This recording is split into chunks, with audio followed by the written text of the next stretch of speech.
Hello again, everybody. Zack Attack is here with the Atakline for Monday, August the 20th, 2012. Alright, let's kick it off with some sad deaths in the world of Hollywood within the last 24 hours.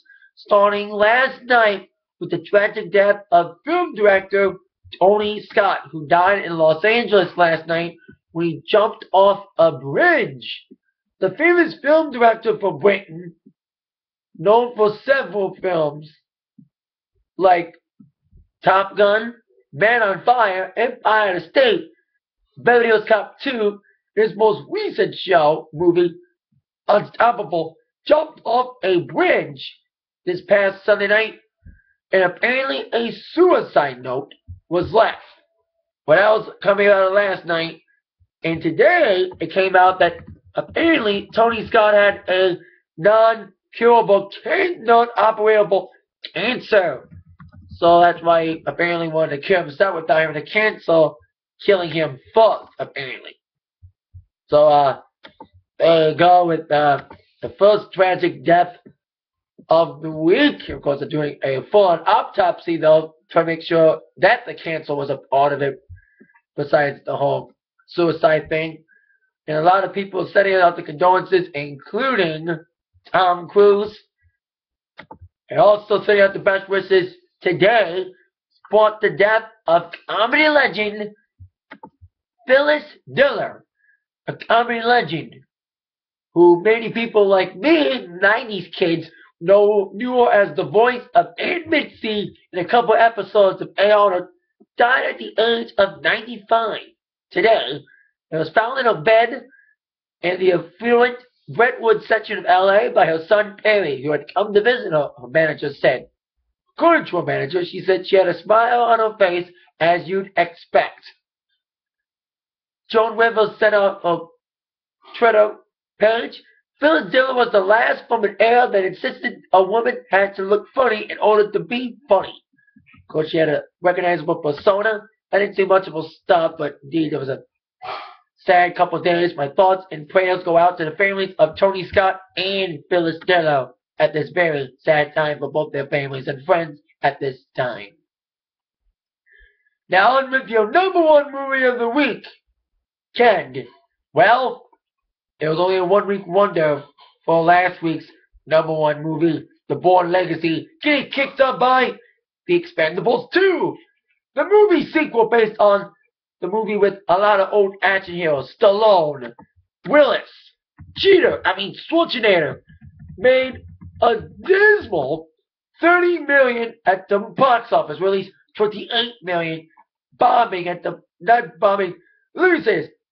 Even though Expendables 2 only made 28, that doesn't compare to the fact that a lot of movies tanked, including Paranorman, who only made $14 million, and the last movie starring Whitney Houston, Sparker, only making $11 million. It was another hot weekend, so that's why it didn't make that much money. So there you go. Expendables 2, number one. Now, on some new music news. Last month, Jason Aldean released a new single from his upcoming album, Take a Little Ride, which is indeed heating up the Billboard chart. Well, now Jason Aldean announced his album release date, track listing, and the name of the album. The album, the follow-up to his hugely successful My Kind of Party, is entitled Night Train and will be released on October the 10th, or the 16th, October 16th. 1 week before the release of Taylor Swift's new album, Red. As we all know, that's coming out October the 22nd. So big month, October, big month for country. Of course, the new single will lead the album. Out of the 15 songs on the album, which will feature a duet with Luke Bryan and Eric Church, called The Only Way I Know. Other tracks on the album will include This Nut in Town, when she says, baby, feel that again, Wheels Rolling, the title track, 1994, among others in this 15-track album. According to a statement from Jason, he says, I feel really great about the songs we recorded for this album. There are some surprises on there that may raise a few eyebrows. And there's also some more traditional stuff too. I don't like being in a bunch. And I think with every record, we've had a lot of variety. Night Train is no different. So can't wait to hear the new album. Of course, the new single, Take a Little Ride, hitting up the charts, like it. He's, of course, on his last leg of the My Kind of Party tour, last set of promotional dates for that album. Of course, promoting the upcoming album as well, Night Train, out October the 16th. Now, other news about Nicki Minaj. Last week was a good week for with a huge concert in New York City, a free concert. Despite battling vocal problems, she did have to cancel a show in London. However, Nicki Minaj may be joining a certain show from Fox. Yep, she's rumored to be a judge on American Idol. Now, since the departures of Steven Tyler and Jennifer Lopez were announced a couple months back, there's been many rumors about who else is going to replace them. We know Mariah Carey is one of them. Now, there's been rumors about a country guy like Keith Urban or Bab Ainsley. Now there's rumors about Nicki Minaj signing on the dotted line to join her fellow singer Mariah Carey. She's done stuff with her in the past to be a judge. According to several sources, especially on Us Weekly, Nicki is, of course, very close to signing a deal with Fox, saying that I'm not sure that the deal is completely done yet, but yes, she is definitely doing it, one insider said. A few more slight things to sign off on, but it is happening that Nicki Minaj is set to be the newest judge on American Idol. According to another source, Randy Jackson is going to be just a mentoring role, not a full-on judge. So not only do they have to replace Steven, but also got to replace Randy as well. So we Mariah, Nicki, possibly a country artist, either Keith or Brad, which is not confirmed yet, or maybe Nick Jonas. So see what happens and who will indeed be in that slump. As of right now, Nicki Minaj is that close to being an official judge in American Idol. That'd be kind of freaky. I'm not watching the show anymore. There's one reason not to. So I don't think Nicki Minaj can judge well. We'll see what happens with Nicki Minaj. Even though I'm not watching the show anymore, I quit after last season. Sick of the bullshit. Now, on with sports news, starting with sports music news of NFL. Preseason is up and running. Of course, teams are winning, some are losing, including Detroit. But indeed, everyone's looking forward to the first big week of football. That's, of course, going to be right after Labor Day. Now, I mentioned Mariah Carey. Well, she, alongside No Doubt and CeeLo Green, will be performing on September 5th a pre-season kickoff concert. Of course, every year during the first game of the season, which will be on September 5th, as the Giants take on the Cowboys, they always have a season kickoff concert, where there will be Mariah and No Doubt along with CeeLo Green to be performing at this year's season kickoff on September the 5th. So, see what happens there. Of course, it'll air live the full concert on NFL Network, and of course, parts of it will air on NBC before the big game at 8 on that day. Go Cowboys! Fuck the Giants! Hope everyone beats the Giants this year, especially the Pats, if they even get a chance to get them again after losing at this year's Super Bowl. So there you go. Now, before we get to WWE things, gotta talk about Strikeforce for a minute. UFC, MMA people. Now, I did get to watch Strikeforce this past Saturday night. Although, yes, I don't have Showtime. I did find a great streaming site to stream the show on. I'll go through the card. First fight, probably my favorite fight on the card, was Ovans St. Preux taking on TJ Cook. Very exciting fight. The first round, especially the close knockout of TJ Cook by Ovans, and the comeback of TJ Cook in the first round was amazing. And then a knockout by St. Preux in the third round, or as they're called, OSP. That was awesome. Great knockout, great opening fight with Ovans taking the win over TJ Cook. And then Lumumba Sayers got choked out in a weird position, kind of a crazy position by Anthony Smith. I didn't get to see much of the last two fights with Safadine and Roger Bowling. I didn't see that fight, but it was Tarek Whitty. I saw bits and pieces of that match. Fernando Souza defeated Derek Brunson in KO. I think I saw that knockout, but I don't think I did. And of course, our main event, still undefeated, another first round submission victory for Ronda Rousey in the first defense against Sarah Kaufman, following a win over Misha Tate. Once again, the one round wonder won again in the first round with another on-ball submission on Sarah Kaufman, 54 seconds, retaining her women's bantamweight championship. I don't watch Strikeforce that much, but I'm starting to watch it a little bit more, especially with the streaming. So there you go, my thoughts on the Strikeforce event on Showtime this past Saturday.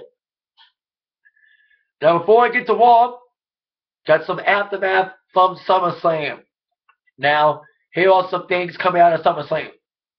Now, I'm hearing that the Sheamus Alberto Del Rio ending with Sheamus pinning Alberto, but his foot was on the rope without the referee calling it. If you didn't see my review of SummerSlam last night, watch it. But yeah, I talked about Sheamus pinning Alberto with the leg on the rope. That was intentional. I heard the ending, it was planned that way, so they can set up a possible rematch at Night of Champions. Kind of get a fight for the third time. But like I said in my review, the match last night at SummerSlam was way better than the Money in the Bank match. Hopefully the Night of Champions match will be better too. And maybe no disqualifications. And maybe they do what they did with, remember last year, Randy Orton and Christian did like the same thing. They had Randy Orton having a bullshit decision with the referee. Where Christian, it was like the same thing that happened with Christian and Randy Orton. One match, Christian's foot was on a rope, referee didn't see it. And in the next match, Christian made the law that if there was a shitty call or disqualification, Orton would lose the title. That's what happened at last year's SummerSlam. That's what they could do with Sheamus and Alberto. Alberto may say, if there's another bad call or Sheamus is DQ'd, I get the title. So we'll see what happens with that feud tonight on Raw. And also, if you all also saw, Fred Durst flipped off the camera during the show. He soon apologized, but also saying, fuck TV 14, man. Fuck TV PG. We want TV 14 back, man. That was kind of a fuck you, like a slap in the face. I loved it last night when Fred Durst flipped up the camera. I loved it. And they thought he was kicked off the arena, but he had to leave to apologize to the producers. That's what he did. He felt so bad he didn't apologize. The WWE did accept it. However, we take our family-friendly environment very seriously in violation of that. Apologize to our fans. Fucking stupid. That's what makes them TV PG now. Fucking stupid, man. TV PG fucking sucks. This is fucking proof of it. Now, before we get to my Raw preview, there's a lot of rumors over the weekend that Alex Shelley had signed with WWE. Then it was rumored that he didn't. Because we had the whole TNA WWE lawsuit coming off the whole Ric Flair Hall of Fame thing.